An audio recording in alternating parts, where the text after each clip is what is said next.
अहम ख़बर अवां खे ॾींदालू आलमी वबा कोरोना जो नओं क़िस्म ओमिक्रॉन पाकिस्तान जे पाड़ेसरी मुल्क ईरान पहुची वियो आहे। गॾियल अरब अमारात मां ईरान पहुतल शख़्स में ॾखण अफ्रीकी वायरस ओमिक्रॉन जी तस्दीक कई वई आहे। ईरानी सिहत वारे वज़ीर जो चवणु आहे त वधीक ॿिनि शकी केसनि जी चकास जो अमल जारी आहे।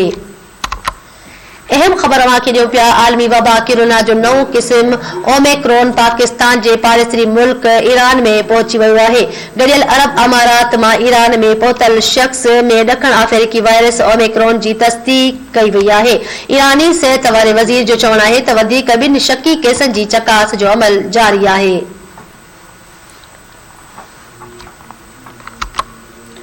अवां खे अहम ख़बर ॾियूं पिया आलमी वबा कोरोना जो नओं क़िस्म ओमिक्रॉन पाकिस्तान जे पाड़ेसरी मुल्क ईरान पहुची वियो आहे। गॾियल अरब अमारात मां ईरान पहुतल शख़्स जो ॾखण अफ्रीकी वायरस ओमिक्रॉन जी तस्दीक हुजण जी कई वई आहे। ईरानी सिहत वारे वज़ीर जो चवणु आहे त वधीक ॿिनि शकी केसनि जी चकास जो अमल जारी आहे।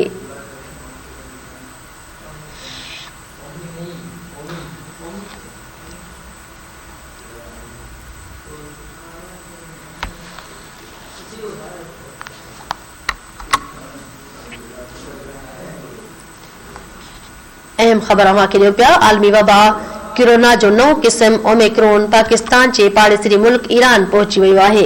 गॾियल अरब अमारात मां ईरान पहुतल शख़्स में ॾखण अफ्रीकी वायरस ओमिक्रॉन जी तस्दीक कई वई आहे। ईरानी सिहत वारे वज़ीर जो चवणु आहे त वधीक ॿिनि शकी केसनि जी चकास जो अमल जारी आहे।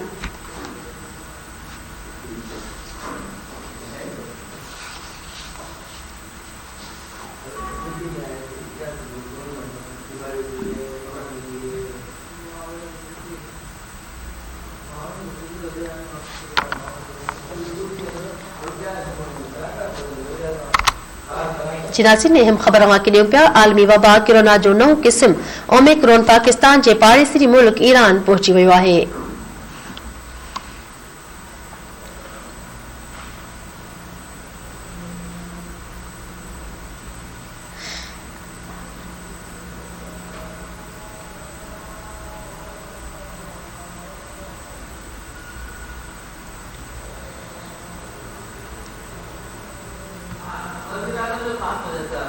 अभी